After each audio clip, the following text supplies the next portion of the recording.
one lady, she passed away. And now this is the Shaykh, he's narrating his story. He's the one who witnessed and he's the one who was in the graveyard. He said that, from the beginning, the situation was not well. I can see the situation is not well. While giving the ghusl, the face is I can realize, because he's going through experience of 30 years, and smell from the other side and all the other signs. He said, okay, till here I can ignore, and I can just say, okay, maybe it's just a smell coming out of the body and dead body and whatsoever. He said until they took the body into that bed, and they carried the bed until the graveyard or until the grave. The Shaykh saying, in the graveyard we were more than we are big in number. The number can flip the whole car. We are many in number in the graveyard. Now we want to carry this woman and put her inside the graveyard or the grave, and she is not moving. The 5-6 brothers are trying to, pull this lady. She is not moving. Another 4 or 5 brothers coming and trying to hold this body, and she is not moving. And that's why the Shaykh said, our number was enough to flip the whole car. But this body with small size and small body, she is not moving from her that bed. So what's wrong? And he did his best. That body is not moving from that bed. And now he said, I went through all these fiqh issues and all these books.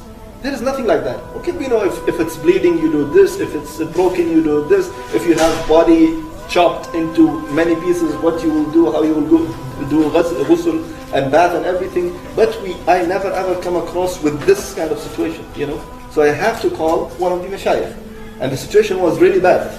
Even though he was saying, before calling the Shaykh, he was standing in between the grave. So one feet is here and the other feet is here. The hole is in between his legs, so he can at least help. But the thing is, the body is not moving. So at the end, when he gave up, he said, let me call one of the mashayikh and ask what to do. So he called one of the mashayikh, and he just in a very fast way, he said, this is the scenario, what should I do? I don't know what to do.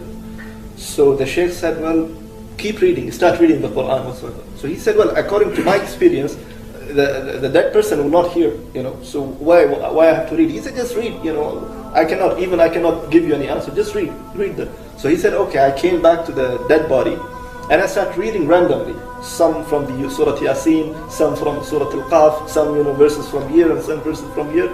And the first thing, of course, you take the person into the grave is the legs. So I saw the people are able to lift one leg only. Imagine, people are lifting one leg. So he said, Alhamdulillah, at least something better than nothing. So he said, keep reading and reading and reading. And 3 of the sons of this lady, they carry the body inside the grave, and he is still reading. He said something happened. Someone called me. Someone, I think, he just dragged me at the back or something like that. I stopped my qira'ah. I stopped my reading. He said, out of sudden, I just saw that 3 sons went inside the grave. They just fell down, because again the body became very heavy. They couldn't handle it, so they fell down. The body fell down, and the body hit the grave, and So he said, what happened? Why are you doing this to your mother? He said, Wallahi, we don't know. She just out of sudden she becomes so heavy. We cannot carry her. So he said, anyways, I went inside the grave, and I started telling them, okay, and I started reading, and I'm just I'm not stopping reading. I'm just pointing, do this, live this, and do this.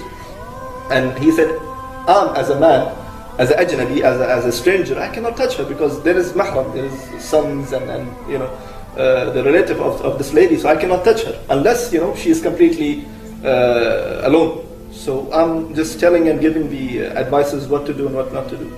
And one of the sons, he's crying, continuously crying. So the Shaykh said, what's wrong? What's wrong? He said, Shaykh, Allah khallik, may Allah save you. Don't say anything to people. Just protect, or what you call it, istar ala ummi, means just make sitter, just protect, and don't say anything about my mother to anyone. He said, I didn't see anything, what you talking about? He said, that's it, Shaykh. I'm just telling you, please protect the name of my mother at least. The Shaykh couldn't understand anything. And then the Sheikh wants to come up, and before coming up from the grave, the son said, may I see my mother's face? The Sheikh said, okay, let me come up, let me come out of the grave, and you see your mother's face. I cannot, see. So the Sheikh came out, and then the son saw the face.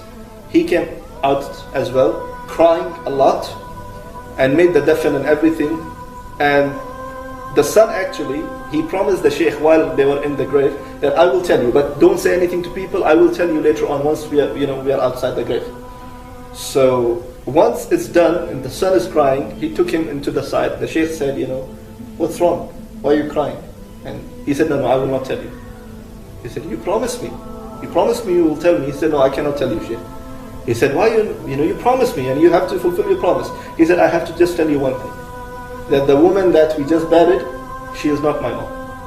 She was not my mom. The Sheikh said, I have the paper. I have the paper, it's your mother and this is her name and this and that. He said, Wallahi Sheikh, I swear by Allah, when you gave her ghusl, I was there. When you gave her the bath, I was there. Her face was white, And Wallahi, what I saw just now, it was a coal, it was a black stone. And she was not my mom. And he's crying, The Sheikh said, okay, tell me, what's wrong? He said, no, I cannot tell you, Sheikh, and he left. End of the story. Now the Sheikh saying after a few months, Qaddar Allah, that it was Allah's will that, I prayed again janazah in my graveyard. And a man came to me with a long beard, wearing qatra, and there is a spot of sajda on his forehead. And he said, Sheikh, do you remember me? So he said, no, please remind me, I don't know who you are. He said, do you remember a few months ago, there was a lady refusing going inside the grave, and I'm the son. So he said, okay, I think he was before different than now. He said, yes, alhamdulillah, I made a tawbah, and I'm changed. So he said, then why you left? Why you just run away without telling me? You gave me a promise and you have to fulfill your promise. So he said, I will give you now what exactly happened, and I will tell you right now. So the Sheikh said, what happened? He said, my mother, in her whole life, she never ever prayed. In her whole life. She never prayed in her whole life. That was the reason that she is refusing to go, and even now it's a dead body. But the body is refusing to go inside the grave, And when I saw that, I was crying. And then at the end, when I saw the last thing, which is opening her face and the cover on her face, and see, it's completely black. She is not my mother. And I was more depressed and I was more, scared. And this is what happened with me. So this is one of the stories that the Sheikh mentioned. He said, now look, just because she didn't pray her life, and she was lazy to go and get up for prayers, this is what happened, and people saw and witnessed that the body was refusing to go inside the grave.